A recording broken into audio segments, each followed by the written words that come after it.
Ini seperti yang diucapkan oleh Al-Hasan Al-Basri rahimahullah.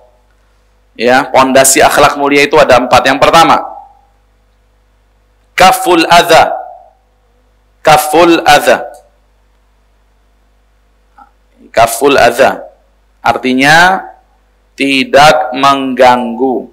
Ya, minimal kita jangan mengganggu. Kalau kita belum bisa memberikan kebaikan, minimal kita tidak mengganggu orang lain. Contoh mengganggu banyak sekali ya.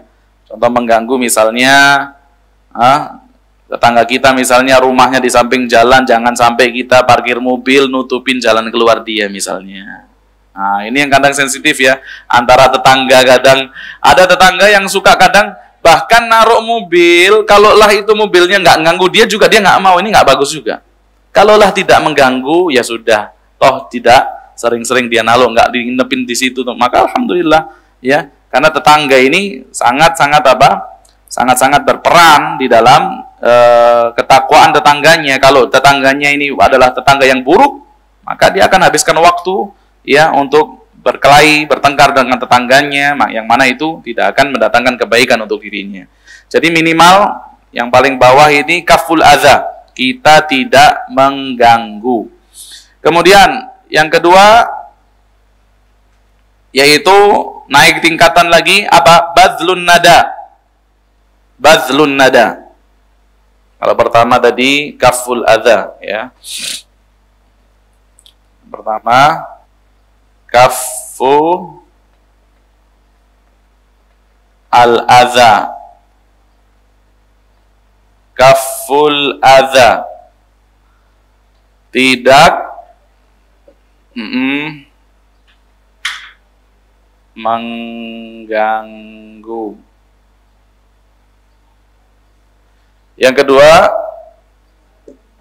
bazlun nada.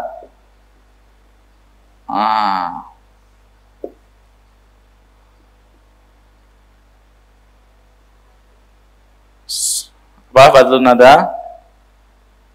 Suka, bisa dikatakan suka menolong, memberikan kebaikan.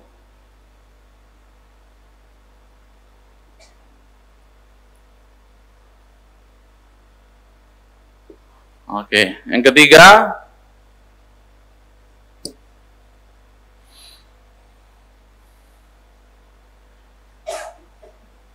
as-sabru 'alal adza. Sama, adza. Kira-kira apa nih? As-sabru 'alal adza. Sabar terhadap gangguan.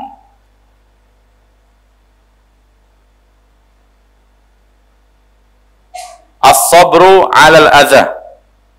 Sabar terhadap gangguan. Yang keempat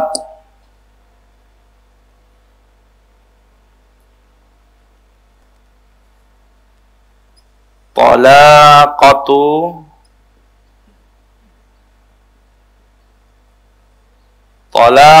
wajh. Apa ini talaqatul wajhi?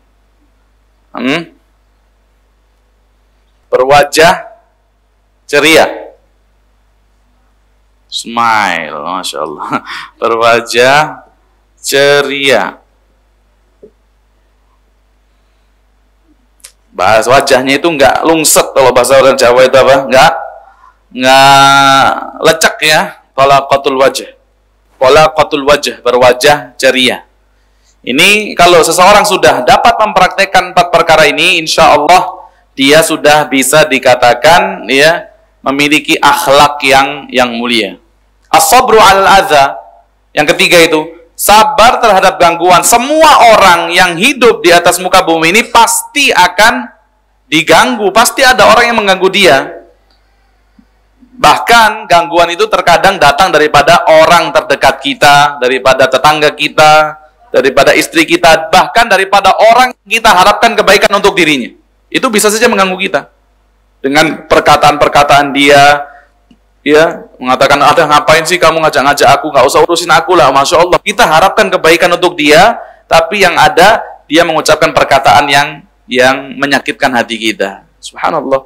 Ya, tentu Nabi alaihi salatu wasallam itu ketika berdakwah, dia tentu mendapatkan gangguan, mendapatkan cacian, mendapatkan makian. Bahkan Rasulullah sallallahu alaihi wasallam itu hatinya merasa sempit ketika diganggu. Hatinya merasa sedih ketika diganggu oleh orang-orang musyrik Quraisy ketika itu. Makanya Allah mengatakan, ya walaqad na'lamu annaka yadhiqu sadruka bima yaqulun.